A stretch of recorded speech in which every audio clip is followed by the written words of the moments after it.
Hey, what's up? Sixth period. This is Wednesday. Is it? I think so. And I'm going to go over all of our recent stuff and talk about the end. I'm not adding new assignments really because there's no time. We're going to finish what we have and that's it. So if you didn't, make sure you check out this video from earlier in the week. I just went over the general plan for how we're going to do the next few weeks. In here, we got our project and we got our quiz, and they're both on the same topic, the hero's journey. I am going to go through this study guide. So this was a couple days ago. I got a good handful of them turned in, or even if they weren't turned, like only 3 actually marked submit. Some of the others were done too, and I just I gave you the points if you had it. It doesn't matter if you submit or not. But a lot of people didn't, so I want to go look at each one and make sure you hear a quick explanation if you maybe kind of copied the right answer from the list but you weren't sure, or if you haven't done it at all, you can use this to get started.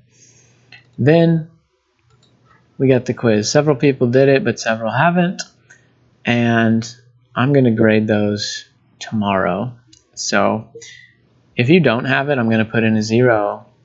Same as this. If you didn't do it, I'm going to put in a 0. Obviously, I can change that later, but I'm learning that a lot of people just don't even start until I put in a 0. So even though my instinct is to wait and give you lots of time, that's not good because a lot of people just won't even look at it until I give them the incomplete. So let's look at this study guide.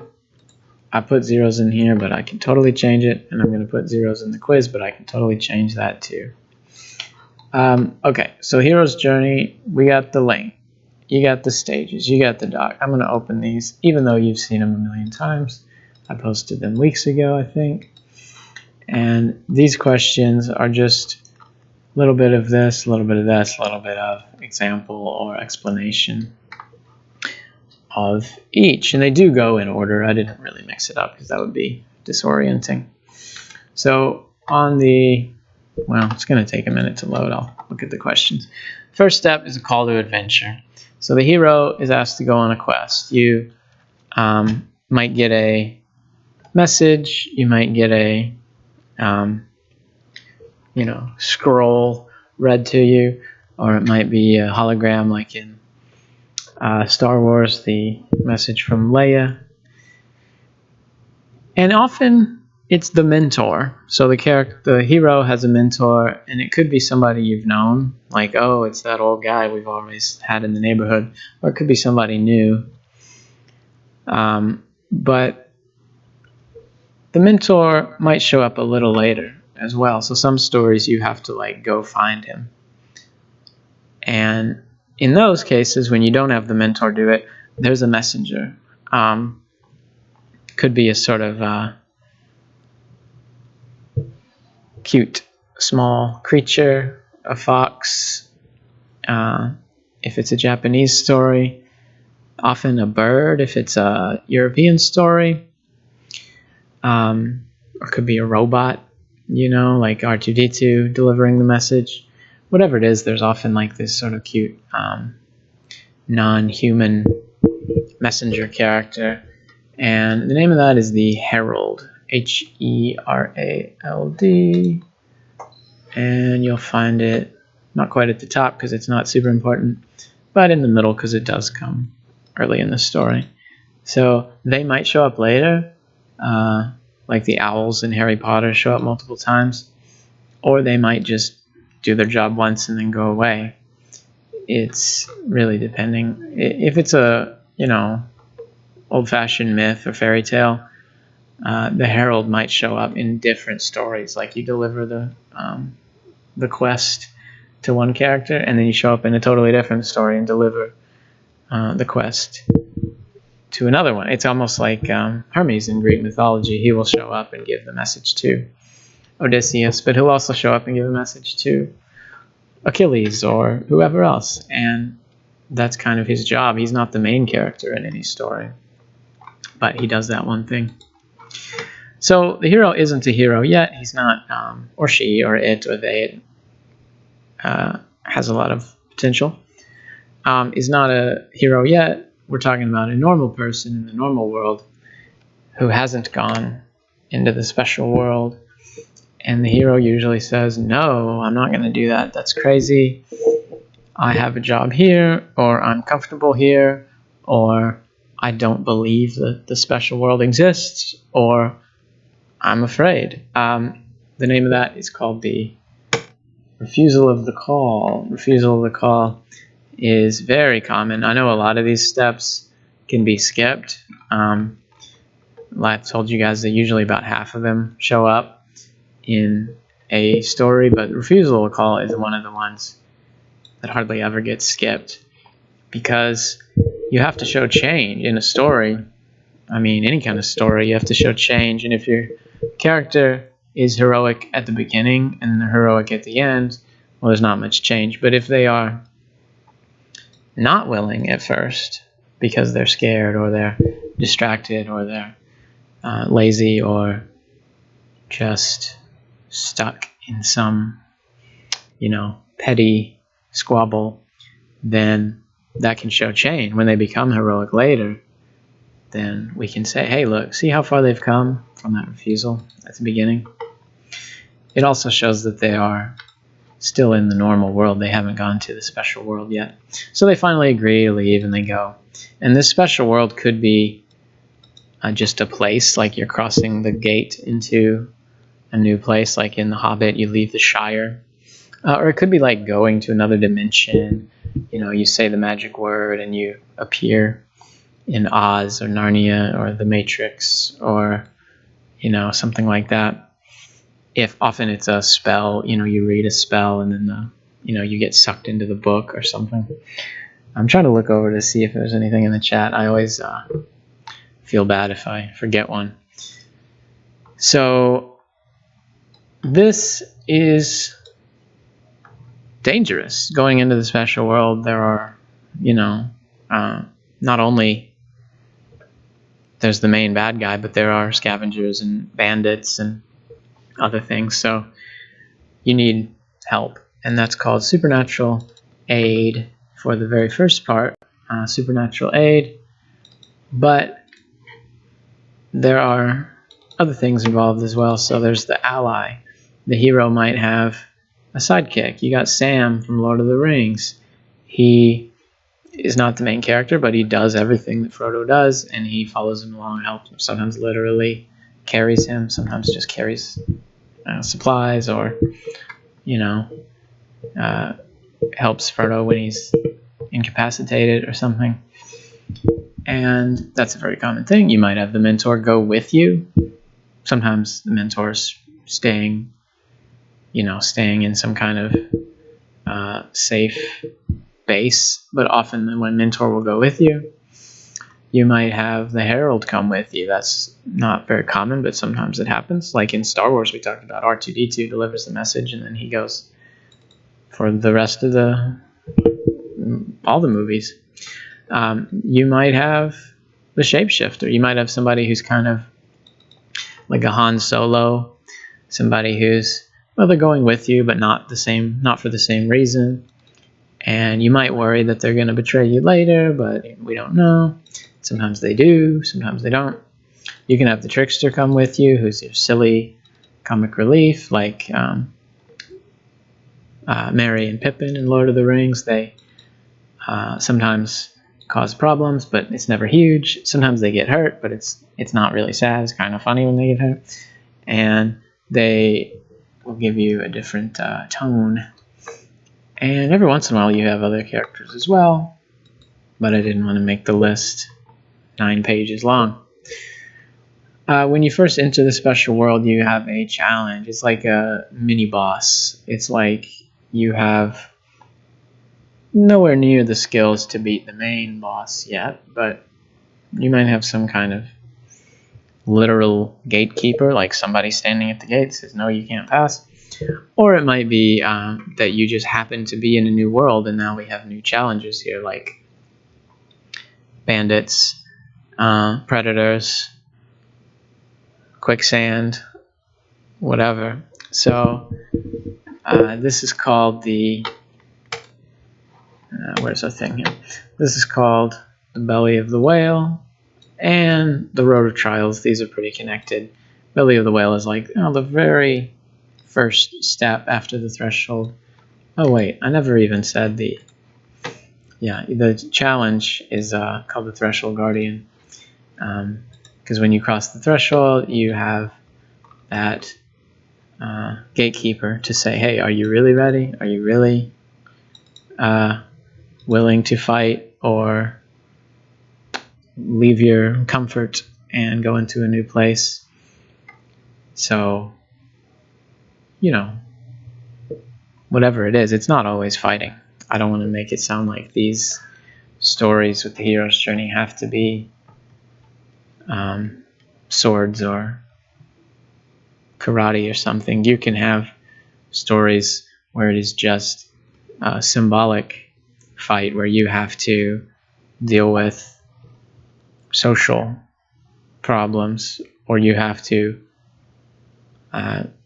sometimes just escape or sneak through. The Threshold Guardian might be like guards, literally, in a tower looking down, and you have to sneak past them. And that's still effective, Or it might just be like, if this was a high school story, maybe like, a comedy, or even like some kind of slightly fantasy anime or something, then maybe the Threshold Guardian is like, when your hero goes to a new school and they have like that one kid they have to make friends with in order to get in with the cool group, and like that first challenge of making that first friend could be the same, filling the same slot.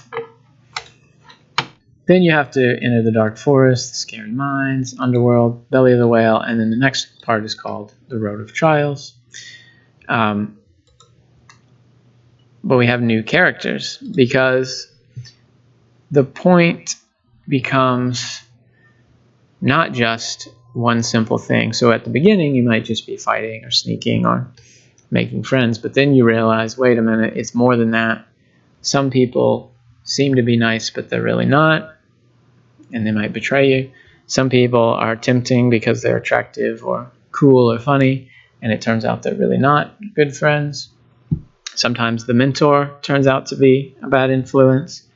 Sometimes there's an item, like some kind of addictive drug, or like the ring in Lord of the Rings, and you have to realize, wait a minute, I can't just go with my first instinct. I have to realize, no, you have to be smarter than that. You have to think. You have to look at what happened to other people and avoid that. So new types that might show up, you got shapeshifter might be here. There might be some kind of temptation. The enemy might show up here. They might be sort of taunting the hero in some way, or giving them a challenge, even though they're not going to have the big showdown yet. There might be a character called the Shadow, who's like, some of the enemies or some of the bad guys are going to be totally different from our hero. Maybe our hero's small and the enemies are big, or maybe our hero's alive and the enemies are ghosts or something. But then the Shadow would be somebody who is like your hero, they're just the bad version. So like you could have like a Jedi in Star Wars, and then the Shadow would be somebody who chose to go with the Sith, but they're still, they still have 2 arms and 2 legs and a lightsaber, and they're still like the same type of person who could have gone the other way. And you might meet them at this point, and you never know, it could be a trick where you meet somebody and it turns out later that they're bad, or it could be obvious right away. You might meet the ally. You might have them from the very beginning, like Sam in Lord of the Rings, or they might be somebody who joins halfway through. If that's the case, you're not sure if you can trust them, and so you usually have to have some kind of proof where they will really like put themselves at risk. Maybe whenever the hero's having a moment of doubt, then this ally can step in and be like, okay, let me show you how it's done. Let me show you that good people will risk themselves for others, or, take a bullet for the team in some way. And then you're building up to the climax. We got this thing called Atonement with the Father, which is a very classical psychological way of putting it. Sometimes you actually meet the Father. I always think of the Lion King whenever Simba looks to the sky and sees Mufasa in ghost cloud form. Is it really him, or is it just Simba's vision of him? We don't know.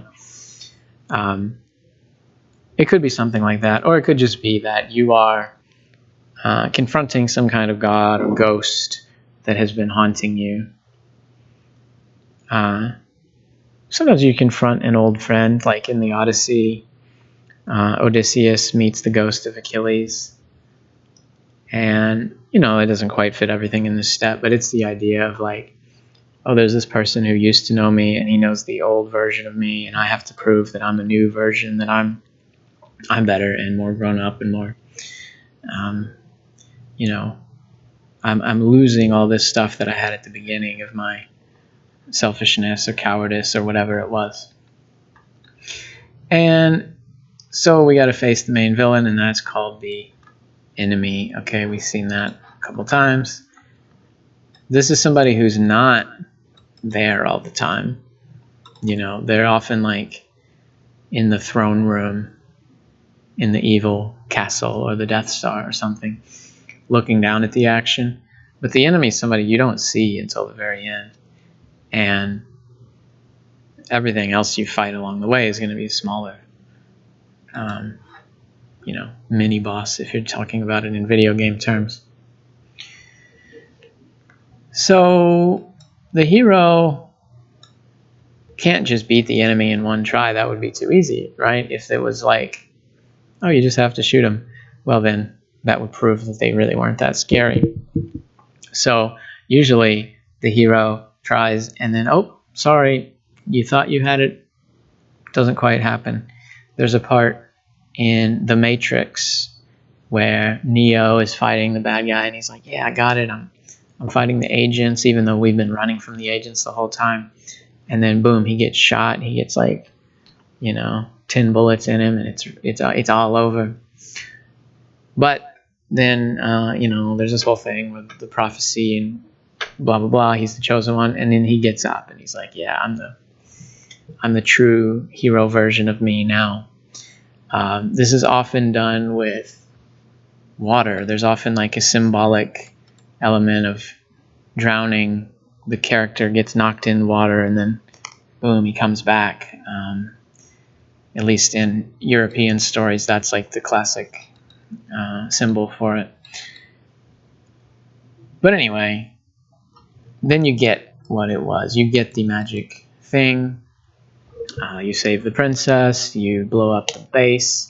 Whatever that is, it's going to be called the ultimate boon. Okay? Boon is like a benefit. It's the thing you were trying to get the whole time. You usually heard about it from the herald at the very beginning, or maybe it's changed along the way, but usually they try to keep things full circle in these type of stories and bring it back around, rather than just completely losing where we started. Then it's not over, because when the classic version of these stories was told, the hero always had to come back. And it's not the case in every story now. You might have your character just stay in the fantasy world, or they might die in a heroic sacrifice, or they might lose their home and then not have any place to go back to. But in general, the character goes back. It might even be later, Luke doesn't go back to Tatooine in the first Star Wars movie that came out In fact, they don't even say Tatooine. I just realized this recently, but like they don't even say the name of Luke's planet until 2 movies later, Return of the Jedi. He does go back. But anyway, the most obvious example of this is the Odyssey, which is like Odysseus is not the main character in the Iliad, but he's in it. He goes, leaves his home, goes to Troy, has a long battle. They say it takes, I think they say 9 years, or at least 9 at the beginning, and maybe 1 more as the story goes. And then he has to go all the way back, which is like another 9 years. So by the time he gets back, he's, missed seeing his son grow up and all these kind of things. But that's a big part of it. And so you've got huge emphasis on getting home. Another example would be The Hobbit, because, the title of The Hobbit, I don't think they do it in the movie. The movies have subtitles, but the subtitle of the book is The Hobbit, There and Back Again. So they go there and do the thing, kill a dragon, get the gold, and then he has to come back. And so that's a big part of it. Wizard of Oz, you got to get back home. There's no place like home. That's the focus of trying to get the magic to come back home. Spirited Away is one of my favorite, more recent examples. I guess it's not that recent, but it's like this century at least. Spirited Away is about a girl who goes to a magical world and then at the end comes back. So there are hopefully plenty of examples, and if you think of one, you put it there. The heroes started out normally, and then in these classic stories, they come back to the farm, to the village, to the home base, which is usually similar to the people telling the story. If it was ancient Greeks, then the character's home would be something like ancient Greece. Or if it was ancient Egyptians, then it would be something like Egypt. And that's true even if it's not literally that. So, European fantasy stories, they might not be in Europe, but they're close enough. Like the place where the hobbits live at the beginning of the Lord of the Rings story, it's not England, but it's basically England. It's close enough. So now they come back and they have both things, because your character had all this stuff at the beginning. They're used to their normal life. They have their friends or their habits or their clothes, whatever. And then they go out into a special world and they gain that stuff too. I realize this video is going to be long, but I think it's good stuff. If you are listening and you're bored, well, maybe you've got it. But if you need to get caught up, I hope this is helping a little bit.